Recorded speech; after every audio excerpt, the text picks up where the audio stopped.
Hello, this is Jay from Street Awakening. I'm finally back. 10 days in the meditation center wasn't easy. They really know how to work you. And now I'm back. A lot of things needs to be shared. So what do they teach in the Vipassana meditation center? One of the biggest things they teach is to help you live your life to the fullest and live your life in joy and happiness. They call it the art of living. They help you in an experiential level and give you opportunity for you to try it out so you can grasp this idea and live your life as an art. So yeah, let's talk about Dharma first, because in order to live your life in joy and happiness, you need to know what Dharma is. Dharma often translated to English as the nature, the law of nature, or the method of nature. Across a lot of Buddhist traditions, there's this symbol, a wheel symbol, a wheel representing what Dharma is. So this wheel that is constantly moving, rotating, that's what Dharma is. So what is it? Dharma is basically impermanence. So the nature is the law of the nature is impermanence. Because nothing in this universe remains the same. Everything is in a state of change. You might see a tree that is not moving, it's just staying there, doesn't go anywhere, but it's in a state of changing. You see a rock, it doesn't move, it's also in a state of changing. But these processes are very slow. As a human beings, when we were born, we are very little, this much big, and we grow and grow and grow and grow, and we get older, we get shorter and shorter and shorter and die. So everything in this universe is in a state of change. Nothing remains constant. So that's it's a key idea you need to understand before you move on, or before the teaching move on to the next stage. So now you know what Dharma is, we can start talking about what equanimity is. Equanimity describes the state of being aware but not reacting to your sensations. When I say sensations, I mean physically and mentally. Physical sensations including itch, pain, just heat, pulse, any sensations physically. Mental sensations can be joy or pain, another form of pain, or dislike, hatred, love, and those are mental sensations. So when we have sensation arises, as a human being, we naturally tend to categorize them into two boxes. One is pleasant sensations, the other one is unpleasant sensations. We have the tendency to lean towards the pleasant sensations. So that usually becomes cravings. For the unpleasant sensations, we usually try to avoid them or develop hatred towards them. So we generally don't like them, and that's aversion. So usually everything, when a sensation arises, most of the time we can put them into these two boxes. But why is reacting to those sensations bad? And why we need to be equanimous and not to react to those sensations and remain aware and calm? Because that's when Dharma comes in. Everything is in the state of evolving and morphing and jarring, collapsing, and becoming something else. So does your emotions come out of the sensations. Say if you enjoy this drink, this Corona with lemons in it, and it's chilled. Oh wow! You sit in your front yard with a hot summer and you're just jogging it down. Oh, it's a cool feeling. But after you finish that drink, what do? That pleasant sensation is gone. Because that sensation is only a sensation. It's a stimulus. It doesn't stay. And when you reach the top of something, you can only go down. So does when you doing your homework. This teacher you hate so much, let's give you 10 pages of essays, and you need to finish that in one day. And you're just sitting there. Oh, I don't want to do this essay. I don't want to do this essay. But you still have to do it. And after you struggle 10 hours or even 24 hours, you finally complete it. Then your pain is gone. So that's why we need to realize the importance of being equanimous.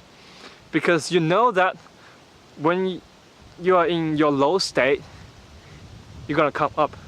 When you're in your high state, you can go down. But developing certain attachments or certain you trying to avoid those sensations is very bad for you, because our mind works in a way that we always want pleasure. We never want pain. But that's not how the universe works. You know that deep in your heart, truly. Like if you're staring right into your heart and you stop lying to yourself, you know the world is not always sunshine and rainbows. Shit happens. And if your life is good, that's good, because it can only go worse from now. Like sometimes shit just happen and you have no way of, no matter how much preparation you have, it's just gonna hit you so hard. And this breaks people. What being equanimous is, it helps you to understand. You don't need to react so much to these sensations, because they're gonna pass. It's just a state that you're in currently. Good moments come and go, so does the bad moment. The bad moments, they come and go. Now that's only the intellectual level understanding. So this is what Vipassana meditation really do the trick. They teach you three different levels of understanding, of wisdoms. First level of wisdom is the basic level, and second level is the intellectual level. Third level is the experiential level. So basic level is a very brief understanding of something, and intellectual level is where intellectually you have very broad understanding of something.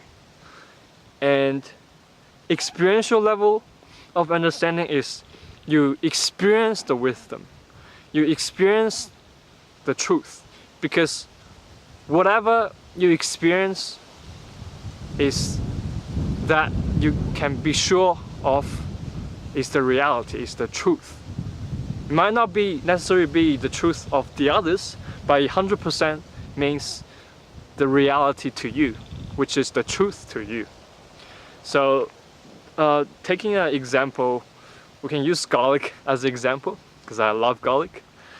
Garlic, on a basic wisdom level, a person can just say, oh, garlic is good for me. Garlic is good because it helps me cure cold. On an intellectual understanding of garlic, it could be, I know garlic is good for me because when I take garlic, it boosts up my immune system. It helps the regulation of digestions.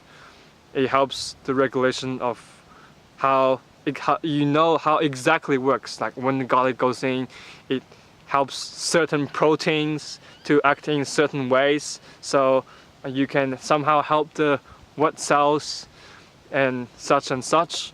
So on intellectual level, you know why it is good for you. And third is the experiential level. You can experience it that it is good for you because you started taking garlic into your body as a practice. So you can experience it.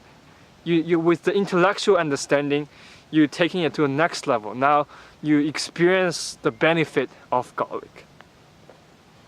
That's 3 levels of different understanding, which is very important because when you're describing a experiential level of understanding to somebody, often if they don't have that level of wisdom, it is quite hard to explain what it is.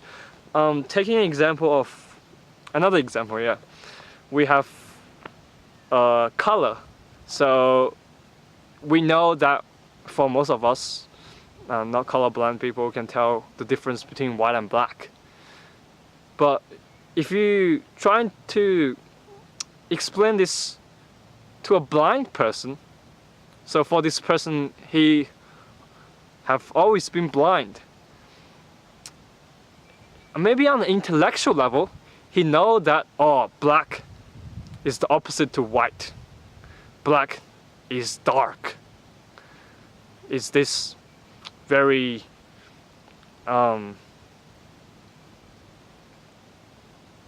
very dark color.